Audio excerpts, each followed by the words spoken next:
नमस्कार शेतकरी बंधूंनो, मी बापू बिडगर आणि मराठी दरबार या आपल्या युट्यूब चॅनलमध्ये आपले मनापासून स्वागत आहे. तर बघा, शेतकरी कर्जमाफी नेमकी कधी होणार हा प्रश्न शेतकऱ्यांना मोठ्या प्रमाणामध्ये भेडसावत होता. कारण आत्ताचं जे सरकार आहे त्यांनी निवडणुकीच्या काळात देखील या संदर्भात एक शब्द दिलेला होता, परंतु त्या शब्दाला मध्यंतरी टाळाटाळ करत गेली. 5 वर्षामध्ये आम्ही कधीही कर्जमाफी करू अशा प्रकारचं वक्तव्य विविध मंत्री असतील यांच्याकडून देखील करण्यात आलं. आणि त्यानंतर एक कर्जमाफी संदर्भात एक मोठं आंदोलन उभं राहिलं आणि त्या आंदोलनाचं फलित म्हणून शासनाला एक प्रकारची तारीख याची जाहीर करावी लागली आणि 30 जूनच्या अगोदर आम्ही शेतकऱ्यांची कर्जमाफी करू अशा प्रकारचा शब्द या शासनातील मंत्री असतील, मुख्यमंत्री असतील, उपमुख्यमंत्री असतील यांनी दिलेला होता. आणि त्याच्यासाठी एक त्यांनी समिती गठीत केली आणि त्या समितीचा अहवाल हा एप्रिलच्या पहिल्या आठवड्यामध्ये येईल आणि एप्रिलच्या पहिल्या आठवड्यात आलेल्या अहवालावर मंत्रिमंडळामध्ये चर्चा होईल आणि त्यानंतर कर्जमाफी संबंधीची संपूर्ण जी काही रूपरेषा आहे ती शेतकऱ्यांच्या समोर येणार आहे. मग आता एप्रिलचा पहिला आठवडा आलेला आहे. एप्रिलचा पहिला आठवडा होऊन गेला तरी देखील शेतकरी कर्जमाफीचा अहवाल शासनाला प्राप्त झालेला नव्हता. परंतु आता शासनाला शेतकरी कर्जमाफीचा जो काही अहवाल आहे समितीचा तो आता प्राप्त झालेला आहे. त्याच्यामुळे हा अहवाल प्राप्त झाल्यानंतर याच्यावर नेमकं शेतकऱ्यांना याच्यातून काय भेटणार हे आता मंत्रिमंडळाच्या पहिल्या बैठकीत ठरणार आहे. मग आता या संदर्भात मंत्रिमंडळाची नेमकी बैठक कधी होणार आहे हे देखील शेतकऱ्यांना मोठा उत्सुकतेचा विषय ठरलेला आहे.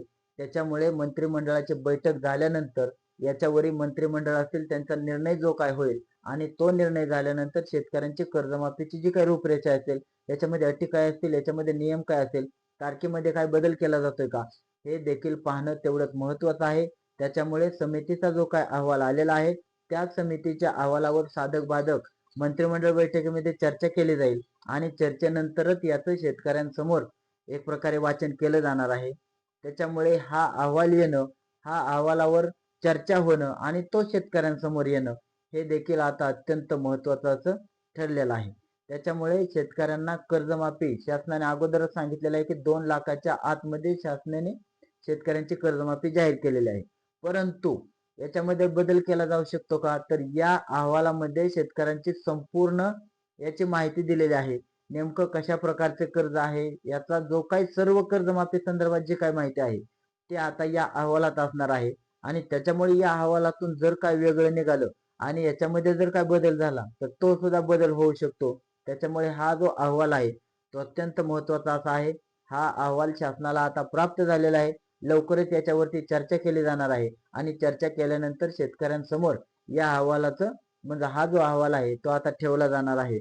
त्याच्यामुळे कर्जमाफीची प्रक्रिया साधारणतः खरीप हंगाम सुरू होण्याच्या पूर्वीच आम्ही करणार आहोत असं देखील मुख्यमंत्री देवेंद्र फडणवीस यांनी सांगितलेलं आहे.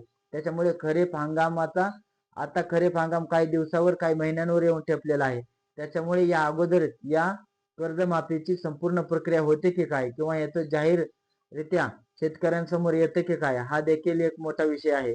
त्याच्यामुळे खरीप हंगाम आपण पाहिलं तर जून मध्ये जरी समजा सुरू झाला तरी आता साधारणतः एप्रिल आणि मे, एप्रिल तर निमा संपलेला आहे, म्हणजे या एप्रिलच्या शेवटच्या आठवड्यामध्येच या संदर्भात संपूर्ण घोषणा होऊ शकते. नेमकं याचं स्वरूप कसं असेल त्याच्यामुळे शेतकऱ्यांना एक प्रकारची उत्सुकता आहे की मंत्रिमंडळाची पहिली बैठक म्हणजे आताची अहवाल प्राप्त झाल्यानंतरची पहिली बैठक नेमकी कधी होते ती.